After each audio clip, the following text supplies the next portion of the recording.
السلام علیکم۔ حضرت علی رضی اللہ عنہ نے ارشاد فرمایا، جو لوگ فجر کی نماز کے بعد سوتے ہیں ان کی قسمت میں کیا کچھ لکھا جاتا ہے۔ آج ہمارے معاشرے میں ٹرینڈ بنا ہوا ہے کہ نوجوان رات کے 3 بجے تک موبائل پر لگے رہتے ہیں، پھر ان سے صبح کی نماز بھی قضا اور پھر دن کے 12 بجے تک آرام فرما رہے ہوتے ہیں۔ اور آج ہم آپ کو بتائیں گے کہ امام حضرت علی رضی اللہ عنہ نے ان کے بارے میں کیا فرمایا ہے، کیا کچھ ان کی قسمت میں لکھ دیا جاتا ہے۔ جو انسان صبح سویا پڑا رہتا ہے، اس عمل کو اسلام نے سخت ناپسند کیا ہے، اور دوپہر کے علاوہ کسی وقت بھی نہ سویا کریں۔ یہ عمل ہمارے نبی کیا کرتے تھے۔ کیلولا وہ نہیں جس میں انسان پیٹ بھر کر کھانا کھا کے سو جاتا ہے۔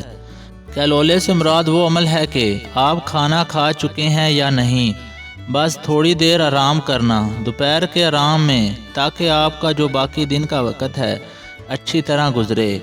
امام حضرت علی رضی اللہ عنہ نے فرمایا، میں نے نبی کریم صلی اللہ علیہ وآلہ وسلم سے سنا تھا کہ کھانا کھا کے فوراً نہ سویا کریں، اس سے دل میں سختی پیدا ہوتی ہے۔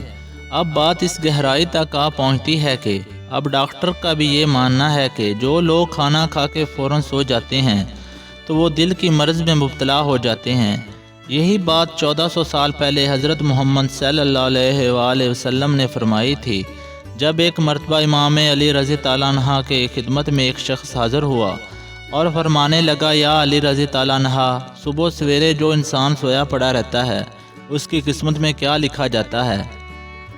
اے اللہ کے بندے، میں نے نبی سے سنا ہے کہ جب انسان صبح کے وقت سویا پڑا رہتا ہے وہ فجر کی نماز قضا کر دیتا ہے، یا جو شخص صبح کی نماز پڑھ کر سو جاتا ہے، جب فرشتے آسمانوں سے ان کا مقدر کا رزق لے کر زمین کی طرف آتے ہیں، وہ رزق انسانوں میں بانٹنے لگ جاتے ہیں۔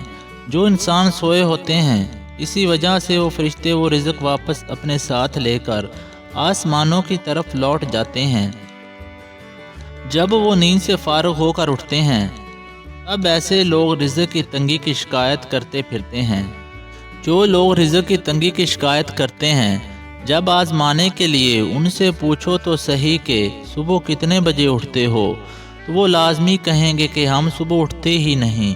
لہٰذا یہی وجہ ہے کہ جس کی وجہ سے انسان کا رزق تنگ کر دیا جاتا ہے، جس کی وجہ سے وہ رزق کی تلاش کرتے پھرتے ہیں۔ آپ لوگوں سے التجا ہے کہ آپ صبح سویرے اٹھا کریں، اور مرد حضرات کوشش کریں کہ صبح کی باجماعت نماز ادا کریں اور قرآن پاک کی تلاوت کریں۔